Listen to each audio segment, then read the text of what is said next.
ভজনোর্জিত সজ্জন সংঘপতিং পতিতাধিক কারুণি কৈকগতিম পতিতাধিক কারুণি কৈকগতিম গতিবঞ্চিত বঞ্চকাচিন্তপদম গতিবঞ্চিত বঞ্চকা চিন্তপদম প্রণমামি সদা প্রভুপাদপদম প্রণমামি সদা প্রভুপাদপদম।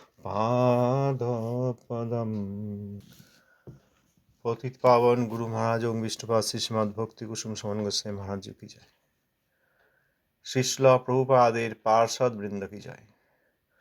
प्रभुपाद अष्टोत्तर शत श्रीश्रील भक्ति सिद्धांत सरस्वती गोस्वामी ठाकुर जी की जय। अवधूत कुलोचूड़ामणि श्रील गौर किशोर दास बाबाजी महाराज जी की जय। श्रीश्रील सच्चिदानंद भक्तनाथ ठाकुर महाशय की जय। श्री रूपानुग आचार्य वर्ग की जय। भजनानंदी समागत भक्तवृंद की जय। श्री रूपानुग शुद्ध भक्ति धारार भगीरथ श्रीश्रील सच्चिदानंद भक्तनाथ ठाकुर महाशय जैव धर्म पंचम अध्याय। আমরা গতকাল পড়লাম যে দেবীদাস বললেন, আমরা যে সন্ধ্যা বন্দনা করি ব্রাহ্মণেরা, সেটা কি হরিভজন নয়? আর যদি সেটা হরিভজন হয়, আমাদের সন্ধ্যা বন্দনা যদি হরিভজন হয়, তবে সেটাও নিত্য ধর্ম। সন্ধ্যা বন্দনার সঙ্গে শ্রবণ কীর্তন আদি বৈধি ভক্তির কোনো পার্থক্য আছে? এখানে কিন্তু ওনার পুত্র দেবীদাসের প্রশ্ন। আর শ্রী কালিদাস লাহিড়ী মহাশয় যখন প্রথম এসেছিলেন, তাঁর প্রশ্নের পার্থক্য রয়েছে। লাহিড়ী মহাশয় জিজ্ঞেস করেছিলেন যে বৈষ্ণব ধর্ম যদি নিত্য হয়, তাহলে আমাদের যেসব নিত্য ধর্ম তার সঙ্গে বৈষ্ণবদের ব্যবহারে এত পার্থক্য দেখি কেন? অর্থাৎ আমাদের যে সন্ধ্যা বন্দনা আদি নিত্য ধর্ম, সেইগুলির সঙ্গে বৈষ্ণবদের ব্যবহারে এত পার্থক্য কেন? কারণ তিনি নবদ্বীপ এবং গদ্যমে এসে শুদ্ধ ভক্তদের সঙ্গ করে দেখেছিলেন শুদ্ধ ভক্তদের ব্যবহার কীরকম। অতএব শুদ্ধ ভক্তদের ব্যবহারটি ব্রাহ্মণের নিত্য ধর্মের সঙ্গে পার্থক্য আছে ব্যবহারটির সঙ্গে, এইটি তিনি বুঝেছিলেন এবং সেইভাবে প্রশ্ন করেছিলেন, এত পার্থক্য কেন? তার পুত্র কিন্তু ওই বিষয়টাই বললেন, কিন্তু তার ধারণা বিপরীত। তিনি বলছেন, কোনো পার্থক্য কি আছে? ব্রাহ্মণের সন্ধ্যা বন্দনা তার সঙ্গে বৈষ্ণবের বৈধিভক্তির শ্রবণ কীর্তন আদি এর কি কোনো প্রভেদ আছে? প্রশ্নটা, বিষয়টা একই, দুটি বিষয়, ব্রাহ্মণের সন্ধ্যা বন্দনা আর বৈষ্ণবদের বৈধিভক্তির শ্রবণ কীর্তন আদি, বৈষ্ণবদের শ্রবণ কীর্তন, এর মধ্যে কি কোনো পার্থক্য আছে? লাহিড়ী মহাশয় তখন বললেন, বাপু, এই যে কর্মকাণ্ডের সন্ধ্যা বন্দনাদি আর এই বৈধিভক্তি, এর মধ্যে বিশেষ ভেদ আছে। উত্তরের সময় লাহিড়ী মহাশয় কিন্তু বললেন যে ব্রাহ্মণের কর্মকাণ্ডের সঙ্গে সন্ধ্যা বন্দনাদি ও বৈধিভক্তিতে বিশেষ ভেদ আছে। কর্মকাণ্ডে সন্ধ্যা বন্দনাদি, সেগুলির উদ্দেশ্য কি, নিমিত্ত কি? মুক্তি। যেহেতু নিমিত্ত মুক্তি, সেহেতু সেগুলি নৈমিত্তিক। আর হরিভজনের জন্য যে শ্রবণ কীর্তন আদি, সেগুলির কোনো কারণ নাই, নিমিত্ত নাই, যে এই নিমিত্তে আমি এই কাজটা করছি, এইটা চাই সেই জন্য শ্রবণ কীর্তন করছি, এইরকম নাই। মুক্তি চাই, সন্ধ্যা বন্দনা করছি। আর এখানে ভোগ চাই বা মুক্তি চাই বা কিছু চাই, সেই জন্য শ্রবণ কীর্তন আদি করছি, তা নয়। শ্রবণ কীর্তনের কোনো নিমিত্ত নাই, কোনো কারণ নাই। আর স্মৃতি আদি শাস্ত্রতে যেসব শ্রবণ কীর্তন দেখা যায়, সেখানে ওই বহির্মুখ লোককে রুচি উৎপাদনের জন্য, যে বহির্মুখ লোক যেন শ্রবণ কীর্তন করে, এই জন্য ওই ধরনের শ্রবণ কীর্তনের কথা কর্মজড় স্মার্ত ব্যক্তিগণের জন্য আছে।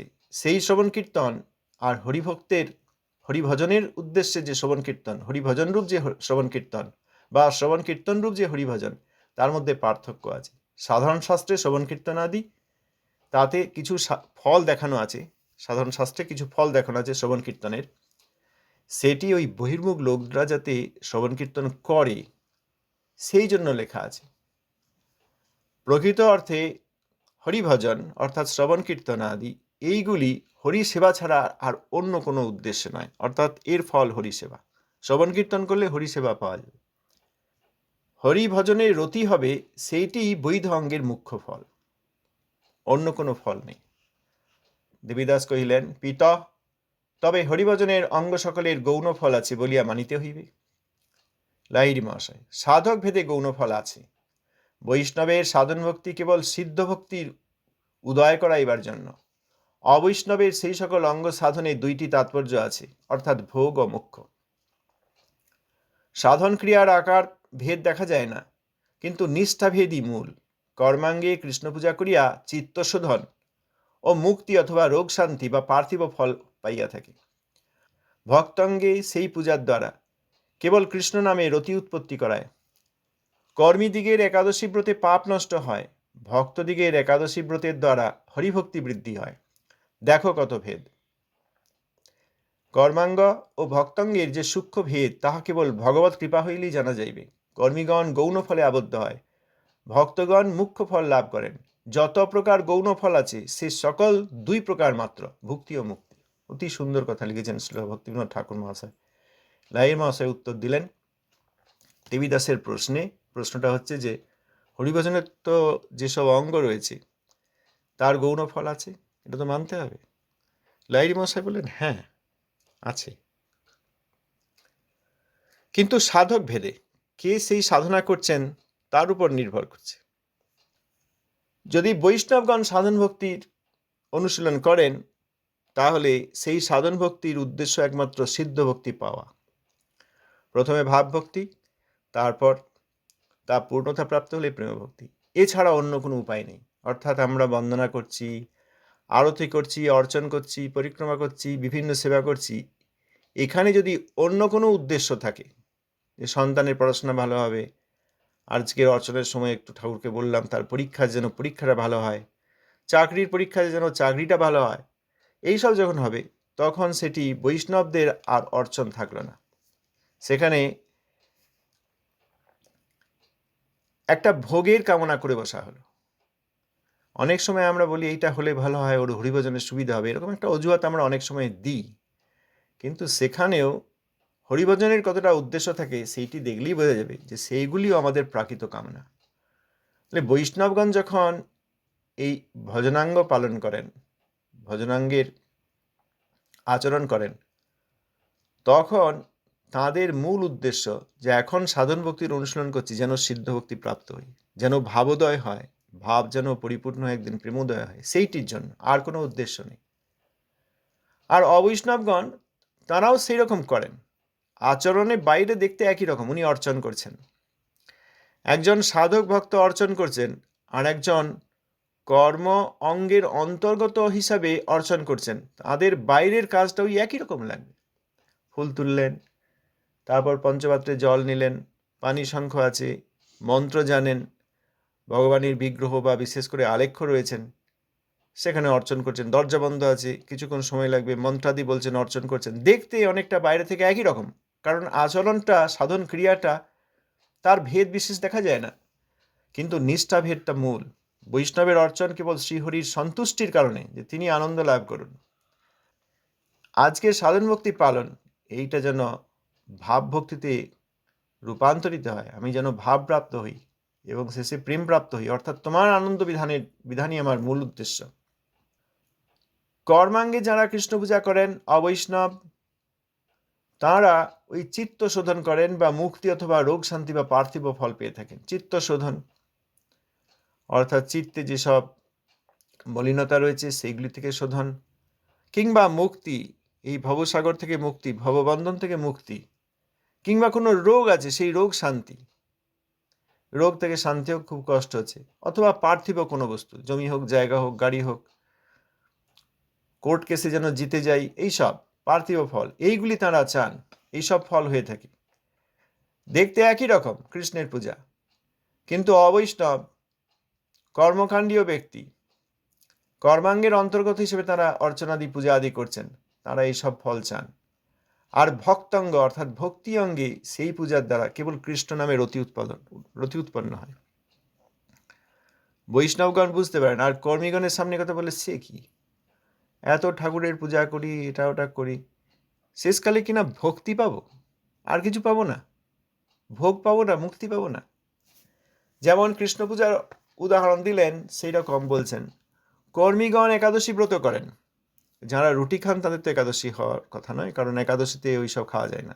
যারা শুদ্ধভাবে মেনে একাদশী করেন, একাদশীর নিয়ম মেনে, সেখানে সেই একাদশীর ফল কর্মীগণ তারা কি পান? তাদের পাপ নষ্ট হয়। এই জন্মে বা পূর্ব জন্মে যেসব পাপ আছে, সেই সব পাপের ফল পেতে গেলে অনেক অনেক দুর্ভোগ, নরকাদিতে গমন। অতএব একাদশী ব্রত করেন, তাদের ফল কি হয়? পাপ নষ্ট হয়। আর ভক্তগণ যখন একাদশী পালন করেন, তখন সেই ব্রতের দ্বারা হরিভক্তি বৃদ্ধি হয়। এই জন্য শ্রীল ভক্তিবিনোদ ঠাকুর মহাশয় লিখলেন, মাধব তিথি ভক্তি জননী যতনে পালন করি। ভক্তি জননী, অতএব মাধব তিথি, একাদশী আদি ব্রত তাঁরা ভক্তি প্রদান করেন, আর কিছু বলেননি। ভুক্তি মানে ভোগ বা মুক্তি অর্থাৎ মোক্ষ ইত্যাদি দেবেন, সে কথা বলেননি। ভক্তি জননী। লাহিড়ী মশাই বলেন, দেখো কত ভেদ। কর্মাঙ্গ আর ভক্তাঙ্গের মধ্যে যে সূক্ষ্ম ভেদ আছে, সেটা সবাই বুঝতে পারবে না, ভগবত কৃপা হলে বুঝতে পারবে। এই জন্য সমাজে এই ধরনের কর্মীরাও যখন নাম গান করে বা একাদশী ব্রত পালন করে বা অর্চনাদি করে, তখন সমাজের লোক মনে করে এরাও তাই করছে। আবার ভক্ত, ওই পরিবারটি ভক্ত, তারা ওই একই করছে। দুজনেই ভক্ত, দুজনেই খুব ঈশ্বর বিশ্বাসী, এই ধরনের তাদের ধারণা। দুজনেই আধ্যাত্মিক। আধ্যাত্মিক আবার অর্থে হয় ব্রহ্মবাদী বা মায়াবাদী। তো কর্মীগণ গৌণ ফলে আবদ্ধ হয়। মুখ্য ফল যে ভক্তি, সেটা পায় না, গৌণ ফল ভুক্তি বা মুক্তি পায়। আর ভক্তগণ মুখ্য ফল ভক্তিপ্রাপ্ত হন। কর্মাঙ্গের অন্তর্গত হিসেবে যাঁরা ভগবত ভক্তির অনুষ্ঠান করার প্রচেষ্টা করেন, তাঁদের দুরকম ফল হয়, হয় ভক্তি নয় মুক্তি। পাপ নষ্ট, দুঃখের থেকে শান্তি, কিছু প্রাপ্তি এই জগতের, রোগ মুক্তি ইত্যাদি, কিংবা মুক্তি অর্থাৎ ভববন্ধন থেকে, ভবসাগর থেকে মুক্তি। এইটা হচ্ছে গৌণ ফল। এটাই কর্মাঙ্গের অন্তর্গত হিসেবে যারা করেন তারা পান। আর যারা ভক্ত, তারা ভুক্তি বা মুক্তি কোনোটাই নেন না। এই জন্য যতদিন আমাদের মুক্তির ইচ্ছা মুক্তির পিপাসা থাকবে, ততদিন সেটা অনর্থ। মুক্তি পিপাসা একটি অনর্থ, সেটা সহজে যেতে চায় না। যতক্ষণ মুক্তি পিপাসা আছে, ততক্ষণ হরিভজন হয় না। অতএব হরিভজন করছি এই জন্মেই যেন মুক্তি হয়ে যায়, সে ধারণা করলেও হরিভজন হবে না। কারণ ওই যে মুক্তি চেয়ে নিলাম, কর্মাঙ্গের অন্তর্গত মুক্তি চাওয়া। আবার কেউ কেউ বলবেন মুক্তি চাই কারণ মুক্তি পেয়েই তো বৈকুণ্ঠে ভগবানের সেবা করবো, সেটিও বলা উচিত নয়। সেটিও বলা উচিত নয়, কারণ ভগবান যদি বৈকুণ্ঠে নিয়ে গিয়ে তাঁর সেবায় অধিকার দেবেন, আর এই জগতে থেকে যদি সেবায় অধিকার দেন, তাই দেবেন। কোথায় গিয়ে সেবা করব সেটাও আমাদেরকে বিচার করতে হবে না, আমাদেরকে নির্ণয় করতে হবে না। যদি তা করি, তাহলে ওই মুক্তি পিপাসা হয়ে গেল, সূক্ষ্মভাবে থাকে। শ্রীমান মহাপ্রভু পার্শ্বদবর্গকে নিয়ে যখন গুন্ডিচা মন্দির মার্জন করেছেন, তখন ধূলিকণা ইত্যাদি পরিষ্কার করেছেন, শিক্ষা দিয়েছেন। আবার মন্দিরের গায়ে যেসব সূক্ষ্ম দাগ, সেইগুলি পরিষ্কার করেছেন, ঘষে মেজে একদম পরিষ্কার করে দিয়েছেন নিজের বস্ত্র দিয়ে। সেখানে শ্রীল কৃষ্ণদাস কবিরাজ স্বামীপাদ বলেছেন যে এইগুলি সব একটা, এখানে মন্দির মার্জন করছেন, আর মন্দির মার্জনে যা যা পরিষ্কার করছেন সেগুলি সব একটা রূপকও বটে। দুটেই। কি রূপক না, ওই সূক্ষ্ম দাগগুলি ওখানে ওই মুক্তি কামনা, তারপর প্রতিষ্ঠাসা, অনেক কিছু করেও শেষ পর্যন্ত আমার একটু নাম যশ হোক, আমাকে লোকে ভালো বলুক, এই দুর্বুদ্ধি যায় না। অতএব মুক্তি পিপাসা, প্রতিষ্ঠা কামনা, এইগুলি সহজে যেতে চায় না। এখানে গৌণ ফল হিসাবে ভুক্তি মুক্তি আর মুখ্য ফল ভক্তি। মুখ্য ফল একমাত্র সাধক বৈষ্ণব করেন, সাধক বৈষ্ণব আশা করেন কেবল মুখ্য ফল ভক্তি।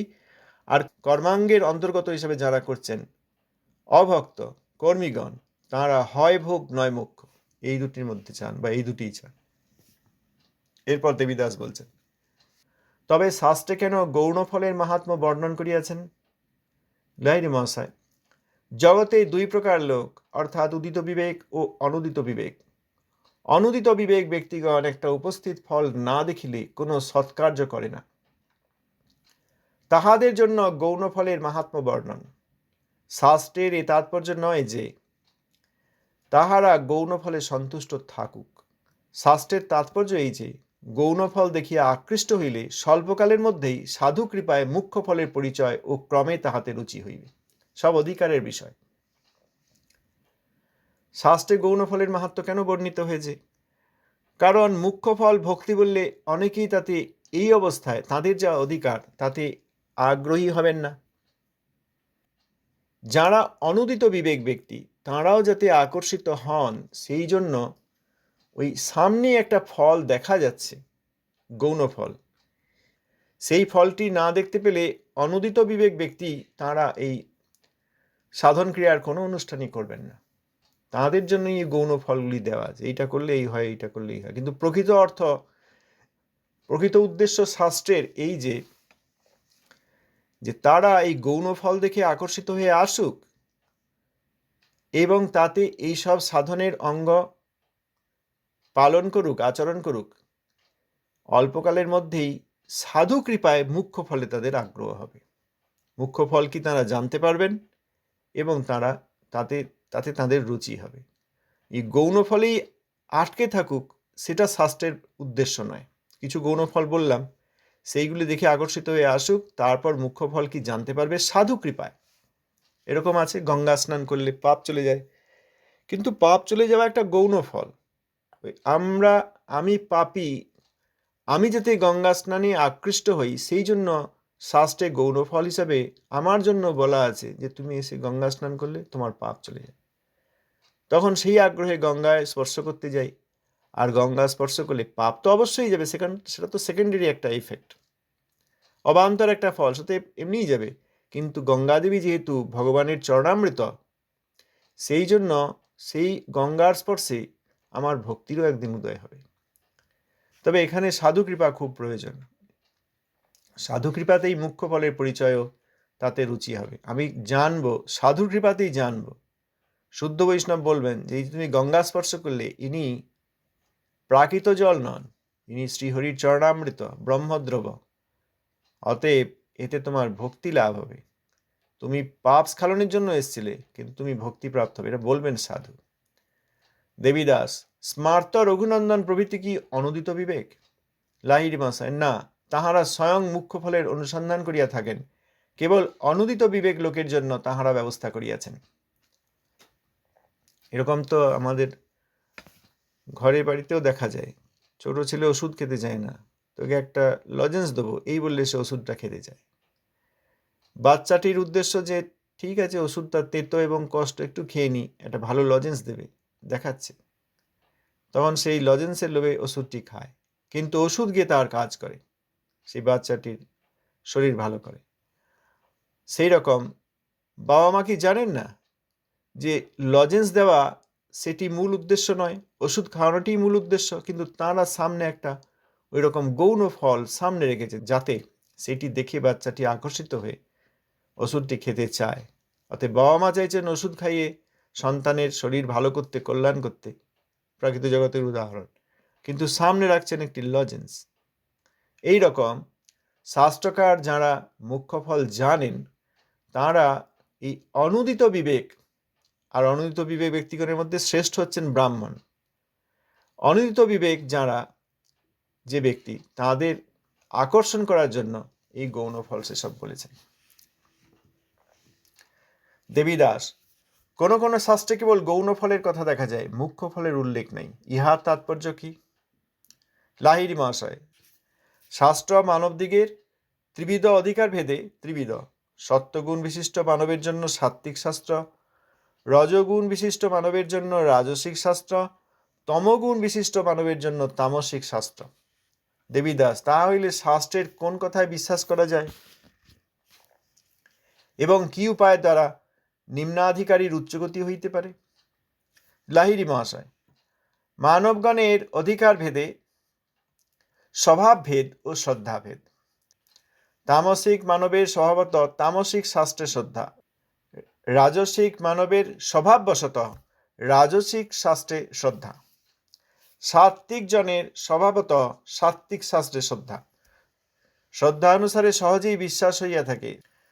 শ্রদ্ধার সহিত নিজ অধিকার মতো কর্ম করিতে করিতে সাধু সঙ্গ বলে উচ্চাধিকার জন্মে। উচ্চাধিকার জন্মিলেই স্বভাব পুনরায় উচ্চ হয় ও তদুদিত শাস্ত্রে শ্রদ্ধা হয়। শাস্ত্রকারেরা অভ্রান্ত পণ্ডিত ছিলেন। শাস্ত্র এরূপ গঠন করিয়াছেন যে স্বীয় অধিকার নিষ্ঠাতেই ক্রমশ উচ্চ অধিকার জন্মে। পৃথক পৃথক শাস্ত্রে এই জন্যই পৃথক পৃথক ব্যবস্থা। শাস্ত্রীয় শ্রদ্ধায় সমস্ত মঙ্গলের হেতু। শ্রীমদ্ ভগবদ গীতা শাস্ত্রই সকল প্রকার শাস্ত্রের মীমাংসা, তাহাতে এই সিদ্ধান্ত স্পষ্ট আছে। তাহলে এখানে দেবীদাস বললেন যে মুখ্য ফলের কথা বলছেন, কিন্তু অনেক শাস্ত্রে তো কেবলমাত্র গৌণ ফলেরই বর্ণনা আছে, কোথাও তো মুখ্য ফলের কথা বলেন নেই। কোনো কোনো শাস্ত্রে এরকম আছে সেখানে এই গৌণ ফলগুলি ভুক্তি মুক্তি দেওয়া আছে, পাপ বিনষ্ট, রোগ শান্তি, পার্থিব ফল প্রাপ্তি, মুক্তি প্রাপ্তি ইত্যাদি, চিত্তের শোধন ইত্যাদি। মুখ্য ফল ভক্তির কথা তো নেই প্রায়, অনেক শাস্ত্রের মুখ্য ফলের কথা শোনাই যায় না। তাতে লাহিড়ী মহাশয় বললেন যে 3 প্রকারের অধিকার, সাত্ত্বিক, রাজসিক আর তামসিক, যার যেরকম অধিকার তার সেরকম আগ্রহ হবে। সকলের এই সব শাস্ত্রে আগ্রহ হবে না। শাস্ত্রকাররা যারা শাস্ত্র লিখেছেন ভগবত কৃপায়, তাঁরা খুব বুদ্ধিমান। তাঁরা এমনভাবে লিখেছেন যে যে যার অধিকারে যে শাস্ত্রই গ্রহণ করুন, সেই ব্যবহারে তাঁরা সেখান থেকেই ক্রমোন্নতি লাভ করবেন। যে স্কুলেই যান, পড়াশোনা করলেই ক্লাস 5-এ চিরকাল থেকে যাবেন না, 5ম শ্রেণীতে চিরকাল থেকে যাবেন না ছাত্রছাত্রী, ওইখানেই পড়াশোনা করতে করতে আবার 6ষ্ঠ শ্রেণীতে আসবেন। সেরকম যার যেরকম অধিকার সেই অধিকার অনুসারে তারা শাস্ত্র চয়ন করবেন। কিন্তু যে শাস্ত্রেই যান, শাস্ত্রকাররা বুদ্ধিমত্তার সঙ্গে এমনভাবে লিখেছেন যাতে সেই ব্যবহার, সেই আচরণ করতে করতে তারা উচ্চ অধিকার লাভ করেন। এই জন্যই পৃথক পৃথক শাস্ত্রে পৃথক পৃথক ব্যবস্থা। আর সমস্ত শাস্ত্রের মীমাংসা অর্থাৎ সিদ্ধান্ত শ্রীমদ্ ভগবদ গীতা, স্বয়ং ভগবত কথিত সিদ্ধান্ত সেখানে আছে। আজ এই পর্যন্ত, আগামীকাল আবার পরবর্তী অংশ। ধন্যবাদ, প্রণাম। কেউ কিছু বলতে চাইলে অবশ্যই বলতে পারেন।